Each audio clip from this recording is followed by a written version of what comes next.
and welcome to Grandad's Reviews.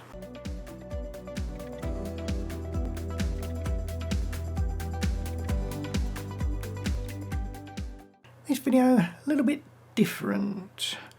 Thought I'd do a review on a product I've just purchased myself, and it might help someone who's in a similar situation. Now if you've got something like one of these, I know this is a film version, but Canon, you may have some lenses. In fact, I've only got this lens, the cheap 35 to 80 kit lens that came with this old film camera. It's f4 to 5.6. But you might be in a similar situation to myself, where I've actually got a couple of colleagues who are big Canon users, and they've got enough every Canon lens you could possibly imagine. But you've got a Fuji, and you're thinking, seen a few things on the internet about fitting Canon lenses to the Fuji. That'd be interesting, but I'm not actually going to use Canon lenses on my camera all the time. Like in my situation, it'd be nice to borrow one of the lenses off a colleague when we're out shooting, especially for wildlife and that. In fact, my friend has lent me one of these beasts, a 300 2.8, because he's gone on holiday, and I asked if I could borrow it for this reason. So you might be thinking of getting EF to FX adapter that does the autofocus and the aperture, and you probably had a look on the internet, and you probably had a look at one of these, or maybe one of these, or possibly one of these, maybe one of these, or even one of these. But what I found, one of these. Now, who it's by is a bit tricky. On Amazon where I purchased it, as you can see, it says Big King, but actually on the unit itself, just there, it says Nia. So it's got the contacts for the AF and everything, but in the instructions, which is just one piece of paper, as you can see, just telling you how to mount it. In the little writing down here, it says doing adapter firmware updates, and it tells you how to connect it and everything, and it says download the latest firmware from Viltrox. So in theory it's a Viltrox.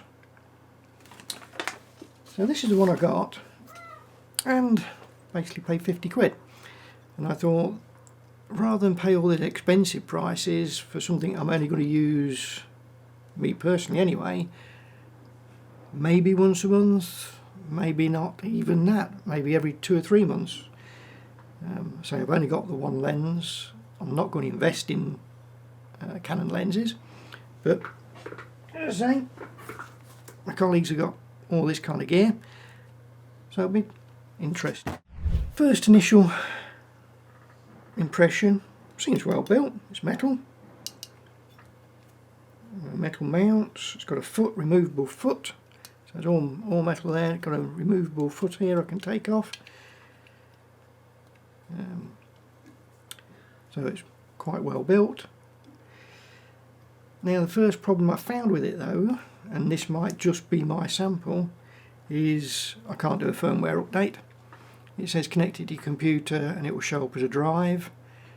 Doesn't show up as anything, doesn't recognise it whatsoever. I've been on the forums, Viltrox forums and that, they do have similar problems, and it can be down to the cable. I've tried about 10 different cables, so I can't do a firmware. I'm not that bothered, to be honest. But the question is, does it work? And the answer to that is yes and no. Yes, I can control the aperture. Yes, it does autofocus. On the small old zoom lens I've got, the autofocus is reasonably fast. On this big beast of a lens, it's very, very slow, and it hunts. But I have read that on older Canon lenses, and this is a Mark 1 version, that is a problem with the Viltrox adapters. But it'll hunt back and forwards and lock on, and sometimes it'll lock on and it's not actually in focus. But it does work. Continuous autofocus on that lens and the other lens doesn't work, but again it could be because they're older lenses. So overall, for £50 I think it's quite a bargain.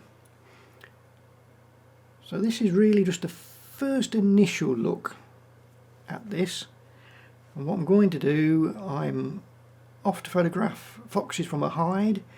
I'm going to be using the 300 2.8 that my friends lent me. The other colleague's going, he's taking obviously all his Canon gear, so I'll give it a go on there. So what I'll do is I'll do a bit of a vlog and I'll record what the camera's doing, and we'll see how this actually performs and see if it is worth just having in the box in your bag in case you've got, say, friends with Canon lenses or you happen to have some Canon lenses. So that's my initial look. Let's do the foxes and come back to the rest of it. So here we are in the hides. We're going to do the foxes soon. I'll show you our view. And I've got the 300 2.8 attached to the Fuji X-T3 with that cheap adapter. I'm going to be recording the display and we'll see how it performs. So let's get started. So here's see-through viewfinder and it locks on, but if it hunts backwards and forwards all the time. It will lock on, but sometimes when it locks on it isn't actually in focus. That was a good one. There, it locked on but it actually wasn't in focus. And here again, locked on but actually wasn't in focus, and it is now. It hunts back and forward and sometimes just locks onto nothing. And this one here. There again, it said it was in focus but it obviously wasn't. And here it's hunting backwards and forwards even though it's showing a green box. And then it finally gets it. Again. Again, it's said it's in focus when it's not. And that's what we get. So, after my trip to the hide, photographed the foxes, and there was a lot of red kites and buzzards around, what did I think of the adapter? Well, did it work? Yes and no. For me, as using it just for my own hobby, then yes, it did work. Yes, it did hunt a lot. The continuous autofocus doesn't work, but if you do go on the Viltrox website saying that this is a Viltrox, it doesn't list the 300 2.8 as compatible with this, so that could be the problem. Plus it's an early version, not a new Mark 2 300 2.8, so that could be the issue I'm having with this. It's unfortunate I can't upgrade the firmware to see if it makes any difference. I did look into sending it back and getting another one, but it isn't really worth it. But for me personally, being able to borrow my colleagues' EF lenses, especially the long ones for wildlife, being able to control the aperture from the camera, having some kind of autofocus when I need it, but I can manual focus, and I'm used to manual focus. So for me, for £50, then this is fantastic. It does exactly what I need it to do. If you're going to use it more professionally for paid work and that, then no, this isn't anywhere near good enough at all. And I would look at something more expensive, reliable, a bit more professional, probably either the Fringer Pro 2 or the Metabones. That's what I'd look for. For this particular one, if you just want it for your own personal use, you've got access to some EF lenses, or you've got EF lenses from a previous camera and you just like to use them, even if you end up doing manual focus, then yeah, I think for £50 this is fantastic. So that's my look at a cheap EF to FX autofocus adapter. If you like the video, give it a thumbs up. If you didn't, give it a thumbs down. If you want to see more videos like this, hit the subscribe button. If you want to be notified, hit that bell button. Till next time, see you later.